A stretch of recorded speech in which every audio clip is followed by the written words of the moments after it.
오늘 우리에게 주신 하나님 말씀 함께 보시겠습니다. 오늘 우리에게 주신 하나님 말씀은 신명기 8장 1절부터 6절까지의 말씀입니다. 구약성경 모세오경 중에 5번째 책입니다. 신명기 8장 1절부터 6절까지의 말씀. 자, 신명기 8장 1절부터 6절까지의 말씀. 자, 우리 한 절씩 교독할 때 제가 1절 말씀 먼저 봉독해 올리겠습니다. 자, 내가 오늘 명하는 모든 명령을 너희는 지켜 행하라. 그리하면 너희가 살고 번성하고 여호와께서 너희의 조상들에게 맹세하신 땅에 들어가서 그것을 차지하리라. 내 하나님 여호와께서 이 40년 동안에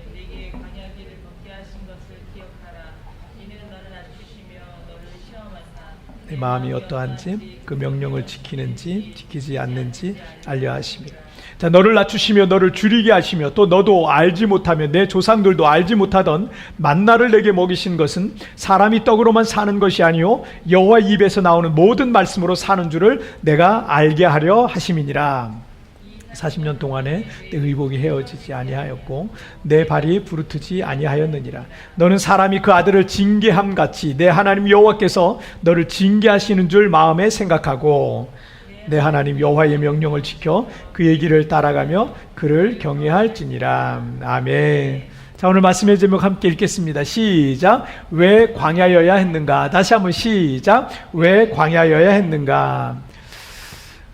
이스라엘과 이집트 사이에 있는 시내반도는 면적이 약 6만 제곱킬로미터 정도 돼요. 우리나라 면적이 한 10만 제곱킬로미터 정도 되거든요. 그러니까 한 3분의 우리 대한민국 면적의 한 3분의 2 정도 되는 크기입니다. 그런데 이 오아시스 주변을 제외하고는요, 대부분이 다 사막이고 불모지인 광야입니다.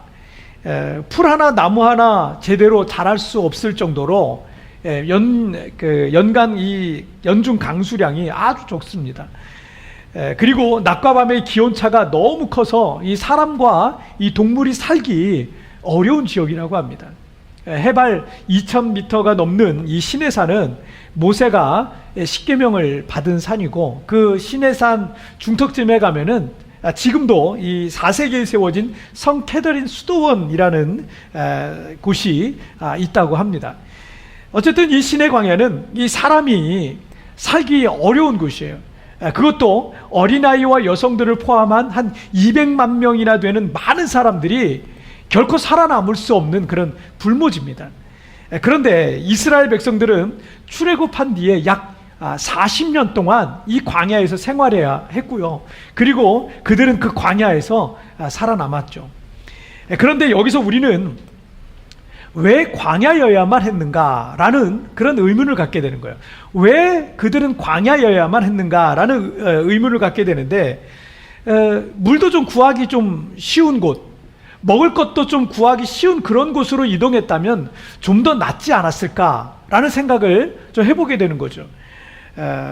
그리고 예수님을 믿는 사람들이잖아요. 그 하나님을 섬기는 사람들은 왠지 세상 사람들보단 더 나은 삶, 더 평안하고 복된 삶을 살아가야 되는 게 아닌가. 그런데 하나님 믿는 사람들이 왜 더 고생을 하고 있는가 라는 생각을 우리는 이 부분에서 갖게 되는 거죠. 물론 그런 생활이 없는 건 아닙니다. 그런데 이상하게도 하나님 앞에 귀하게 쓰임받은 사람들을 보면요, 인생의 험난한 광야를 지난 분들이 그런 분들이 참 많습니다. 우리도 인생을 살면서 힘들고 어려운 시간들을 보내야만 할 때가 있을 겁니다. 어쩌면 지금 그 인생의 광야를 힘겹게 지나고 있는 분들도 계실 거예요.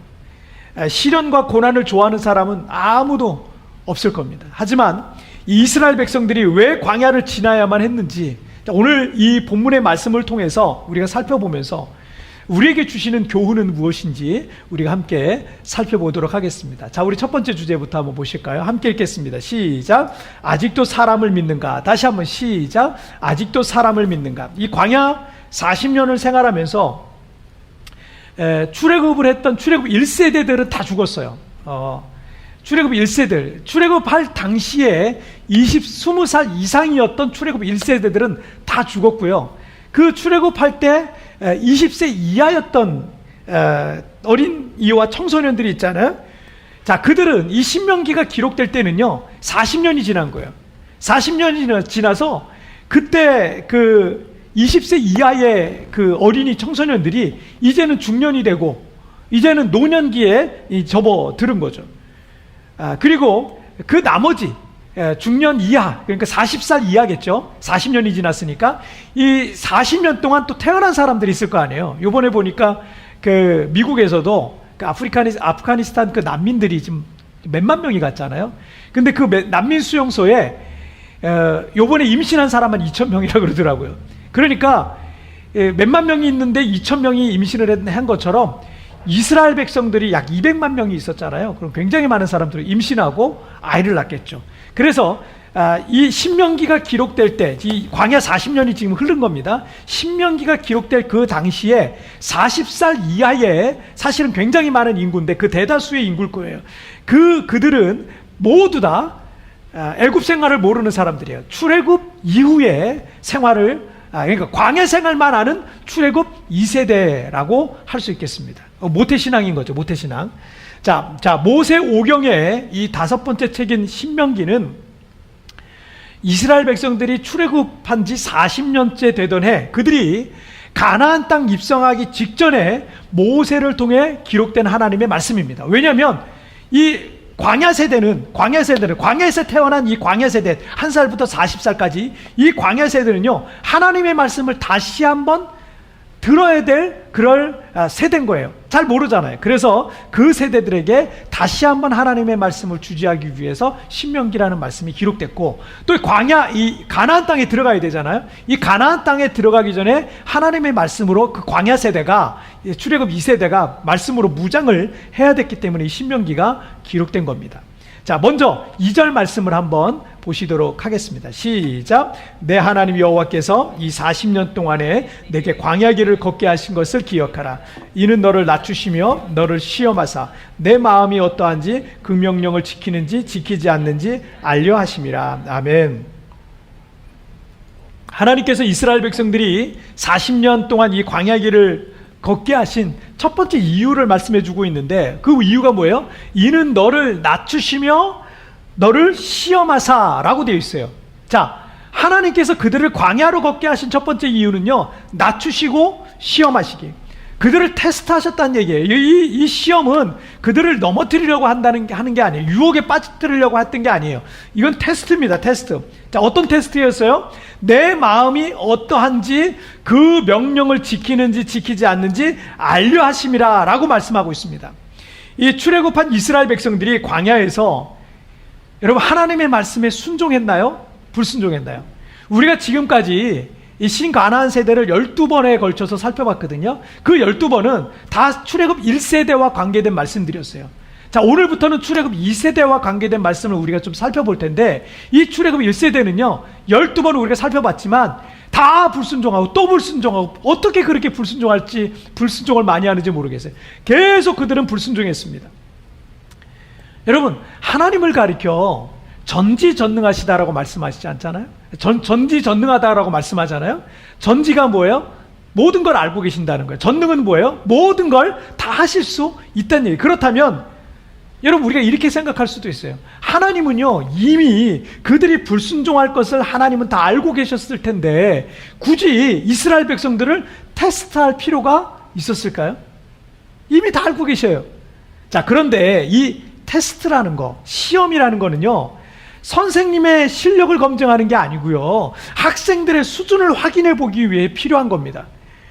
그래서 학생들에게 시험이라는 게 힘들긴 하지만 이런 테스트가 있어야지 내가 어디가 부족한지를 알게 되는 겁니다. 그래서 부족한 부분이 있으면 어떤 과목을 더 공부해야 되는지도 알게 되는 거죠. 부족함을 알아야 더 성장할 수 있는 겁니다. 때문에 시험이라는 건요 결코 나쁜 거야, 나쁜 게 아니라는 거죠. 만약 시험이 쉽기만 해, 맨날 시험 보는데 야 다 책 펴보고 시험 쳐, 이렇게 오픈북으로 한다, 이러면요 자기 진짜 실력을 확인해 보지 못해. 내가 실력이 얼마큼 되는지 확인할 수가 없어요. 때문에 어디가 부족한지 모르니까 여러분 성장할 수가 없습니다. 부족한 걸 알아야 성장할 수 있는 거예요. 내가 감당하기 어려운 시험을 하나하나 통과해 나갈 때 우리는 더 크게 성장해 나갈 수 있는 거예요. 지금 여러분이 감당하기 벅찬 시험들 앞에 있을 수 있습니다. 그리고 지금 겨우겨우 그걸 감당하고 있을 수도 있어요. 하지만 여러분, 동시에 여러분은 조금씩 지금 성장해 가고 있는 겁니다. 지금 전 세계에 신드롬을 일으키고 있는 한국 드라마가 하나 있는데, 넷플릭스에서 방영되고 있는 오징어 게임이라는 거예요. 우리 교회 학생이 알려주더라고요. 이런 게 있다고, 꼭 너무너무 재밌다고, 꼭 봐야 된다고 막 이러는 거예요. 그래서 알려줘서 제가 봤는데, 어린 학생들이 보기엔 너무나 잔인한 장면이 많이 나와요. 그래서 우리 어린 학생들이나 마음이 약한 분들은요, 보지 마세요. 이 잔상이 오래 남을 수 있어요. 그러니까 보지 마세요. 뭐 넷플릭스에서 저를 욕할지도 모르겠는데 재미는 있는데, 이 너무 잔인해가지고, 자, 어쨌든 내용은 이런 거예요. 많은 빛을 지고 있어가지고 인생의 아주 코너에, 인생의 벼랑 끝에 내몰려 있는 456명이 모여서 어린 시절에 친구들과 했던 놀이를 하는데요. 뭐 그 있잖아요, 무궁화 꽃이 피었습니다라든지, 또 뭐죠, 뽑기 이거 떼는 거라든지, 줄다리기 이런 걸 해요. 그런데 이 어린 시절에 친구들과 했었던 이 놀이를 하면 이게 얼마나 즐거운 거예요. 그런데 이 놀이를 통해서 승자가 456억 원이라는 어마어마한 돈을 받게 되는 그런 스토리입니다. 하지만 그 놀이 과정에서 게임에 진 사람은요, 아주 허무하고도 비참하게 그 자리에서 죽어요. 게임에 지면 죽는 거예요. 그런 어떤 최악의 상황이 벌어집니다. 그래서 사람들은 그 놀이가 그냥 놀이가 아니에요. 이게 생존이 걸려 있는 거예요. 생사가 달려 있는 거예요. 그래서 그 노래의 승패에 목숨을 걸게 되고, 또 그러다 보니까 친구고, 아는 사람이고, 뭐 의리고, 사람 간의 의리고, 인간으로서의 어떤 지켜야 될 도리고, 뭐 이런 것들이요, 여기 안에서, 그 놀이 안에서 다 무너지는 거예요. 왜냐하면 내가 지면 그 자리에서 내가 죽는 거예요. 그래, 어떻게든 내가 이겨야만 살아남을 수 있는 겁니다. 그런데 내가 이기면 반대로 상대방이 죽어요. 그래도 어쩔 수가 없는 거예요. 드라마 속에 아주 인상적인 대사가 하나 있어가지고 제가 그게 머리에 오래 남더라고요. 그 대사가 이거예요. 끝까지 인간다움을 지켜가려고 애쓰는 주인공에게 이 게임의 주최자인 회장이 이렇게 말해요. 정말 아직도 사람을 믿는가? 이렇게 물어봐요. 이 드라마는 사람이 최악의 상황으로 몰리게 될 때 그 사람이 어떻게 변하는지를 보여주고 있는 거예요. 여러분, 그 사람이 최악의 상황으로 몰리게 될 때 얼마나 이기적으로 변하는지, 얼마나 탐욕적이고 잔인할 수 있고 얼마나 악랄할 수 있는지를 보여주고 있습니다. 주인공이 끝까지 인간다움을 지키려고 했어요. 인간이면 그렇게 하면 안 되지, 사람은 그렇게 하면 안 되지 하면서 그 인간다움을 끝까지 지키려고 했지만 그 사람 역시도 어쩔 수 없이 그렇게 변해가는 연약하면서도 악한 인간임을 보여주고 있는 겁니다. 이렇게 사람은 최악의 상황에 내몰리게 될 때 그 사람의 진짜 모습이 드러나는 거예요. 학생도 어려운 시험 앞에서 그의 진짜 실력을 보여주는 거죠. 그 진짜 실력이 드러나는 거죠. 사람도 굉장히 어려워질 때 진짜 친구가 드러난다 그러잖아요. 믿음도 우리의 믿음이, 내가 믿음이 있다, 내가 하나님 사랑한다, 하나님을 위해서 내가 뭐든지 할 수 있다. 여러분, 그 믿음은요, 어려울 때 그의 믿음의 진가가 나오게 돼 있어요. 아무리 말로만 하나님, 내가 뭐 하나님을 위해 살겠다 그러고 내가 주님을 위해서 뭘 하겠다고, 아니요. 그 사람 어려워지면 알 수 있어요. 어려워지면 그 사람의 믿음의 진가가 나와요. 이스라엘 백성들이 광야라고 하는 이 시련과 고난의 환경에 들어가서 이 생활하니까 그들의 진짜 모습이 막 나오기 시작하는 거예요. 힘들잖아요. 어렵잖아요. 불평할 만한 게 많잖아요. 인간의 진짜 모습이 얼마나 연약한지, 얼마나 죄에 치우쳐 있는지를 이 광야 생활의 이스라엘을 통해서 볼 수 있는 겁니다. 이렇게 사람은 믿을 만한 존재가 못 됩니다. 그런데도 그들은 그 광야에서 하나님의 말씀을 절대적으로 순종하지 아니하고 이기심과 자기 생각과 욕심과 고집 이런 걸 꺾지 않는 거예요. 계속 불순종하는 거예요. 그러다 어떻게 출애굽 1세대는 모두 다 광야에서 망하게 되는 거예요. 여러분, 그거는 망하는 길입니다. 우리가 그렇게 살면 망하는 길이에요. 그런 이기심으로 살면 다 죽게 되는 거예요. 광야는 나를 내려놓고 온전히 주님을 신뢰하면서 순종하면서 구름 기둥과 불 기둥을 따라가야 하는 곳입니다. 그런데 나를 내려놓지 못해요. 여전히 나를 내려놓지 못하고 지금 광야 속에 들어와 있는데도 여전히 나를 내려놓지 못하면 그 사람은 거기서 계속 고생을 하게 될 뿐입니다. 하지만 내 생각과 욕심과 계획까지 다 내려놓고 순종하기 시작하면 그는 여호수아와 갈렙과 같이 약속의 땅, 축복의 땅인 가나안에 들어가게 되는 것입니다. 지난 1년 6개월 동안 우리는 마치 이 광야 생활을 하는 것 같이 그런 환경에 놓여진 것 같다고 느껴질 때가 많습니다. 내일을 알 수가 없는 거예요. 한 달 뒤가 어떻게 될지, 2달 뒤는 어떻게 될지 매일 아침마다 뉴스를 확인해 봐요. 매일 아침마다 뉴스를 들어봐요. 들어보면서 좀 좋은 소식은 없는지, 이제 좀 어떻게 좀 상황은 좋아질지 매일 그걸 보는데 언제 어디에서 어떤 일이 어떻게 벌어질지 우리는 아무것도 예측할 만한 게, 예측할 수 있는 게 정말 아무것도 없는 거예요. 그런 생활을 지금 우리가 하고 있습니다. 교회조차도 자유롭게 오고 갈 수 없고 신앙생활의 거의 모든 것들을 비대면으로 해야 되니까 이런 상황에서 제대로 신앙생활을 한다는 게 지금 어려워진 겁니다. 아마도 이 기간 동안에 믿음이 떨어지는 사람 상당히 많을 거예요. 교회를 떠나게 된 사람, 예배를 아예 끊은 사람, 예배를 아예 안 오는 사람, 예배를 안 하게 된 사람, 신앙생활에 병들어 있는 사람 많아지게 될 겁니다. 믿음이 식어질 사람 많아요. 하지만 이런 상황이라 할지라도, 광야와 같은 이런 상황이라 할지라도 믿음의 눈을 들어서 더 적극적으로 교회 생활하고, 더 적극적으로 기도 생활하고, 더 적극적으로 말씀 생활하고, 더 적극적으로 정말 예배 생활하고, 그렇게 계속 주님을 바라보는 훈련을 해나가고 있는 사람들은요, 그들의 믿음은요, 이 기간 이후에 더 아름답게 빛나게 될 줄 믿습니다. 연약한 인간인 자신을 의지하지 말고요, 보잘것없는 우리 자신이 의지하지 말고 전능하신 하나님을 철저하게 의지하고 신뢰하시기를 주님의 이름으로 축복합니다. 자, 우리 두 번째 주제 보실게요. 시작. 이제 주님을 갈망하라. 다시 한번 시작. 이제 주님을 갈망하라.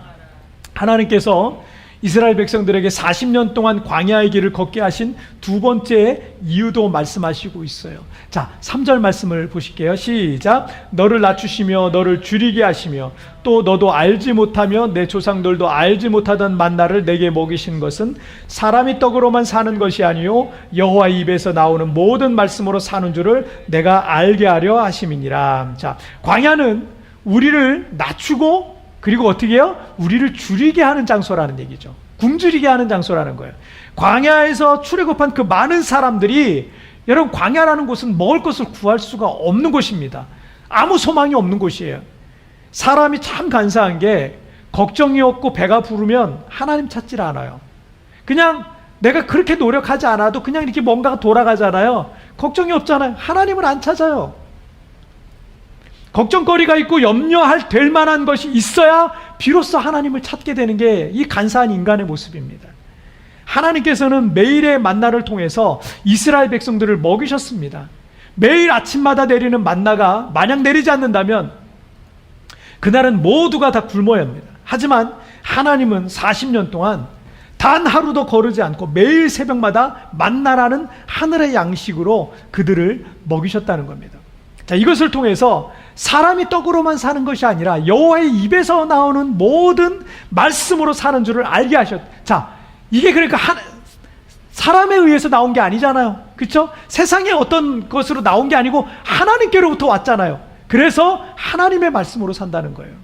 자, 그리고 4절 말씀도 보실게요. 시작. 이 40년 동안에 내 의복이 헤어지지 아니하였고 내 발이 부르트지 아니하였느니라. 자, 먹을 것뿐만 아니라 그들의 모든 필요까지 공급해 주셨다는 말씀입니다. 40년이라는 세월이 얼마나 깁니까? 그런데 하나님께서는 그들에게 먹을 것뿐만 아니라 그들의 입을 것과 그들의 신발까지도 떨어지지 않도록, 헤어지지 않도록 계속 공급해 주셨다는 말씀이에요.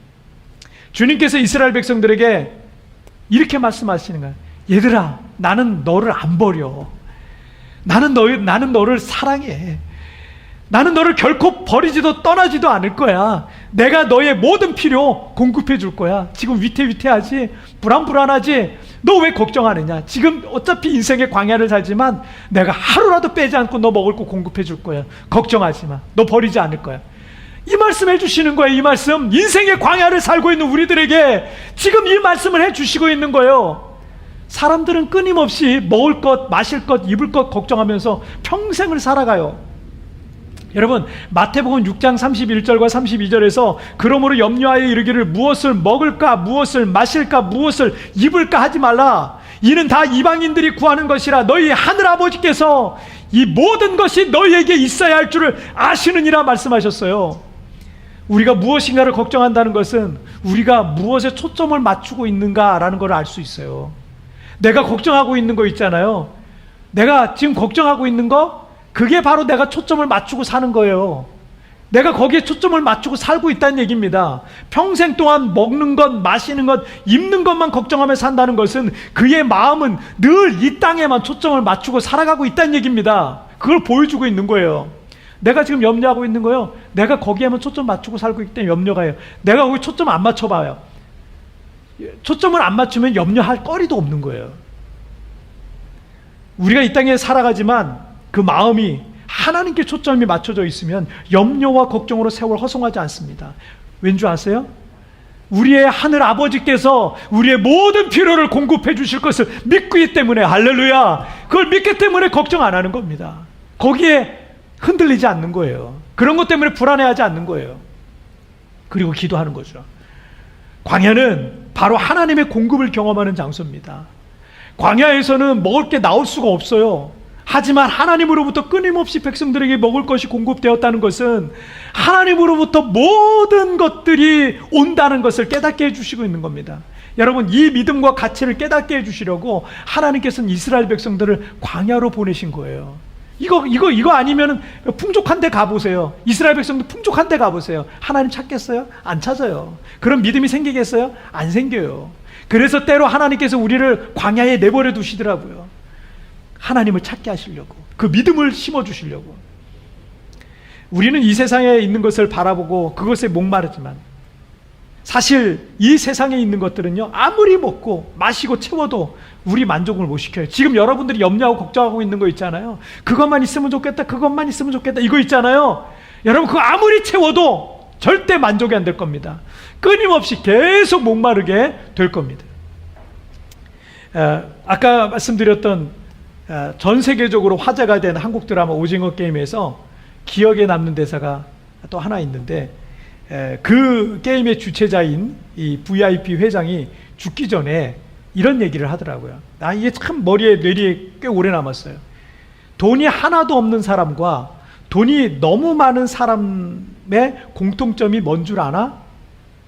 사는 게 재미가 없다는 거야, 이거요. 너무 가난한 사람은요, 돈을 버는 대로 빚 갚아야 되죠. 하고 싶은 것도 못하고 먹고 싶은 것도 못하고 힘들게 사니까 삶이 재미가 없는 거예요. 인생이 너무 고달픈 거예요. 그런데 반대로 돈이 너무 많아서 아무리 뭘 사고 아무리 맛있는 걸 먹고 마셔도 결국은 다 나중에 시시해져 버리더라는 거예요.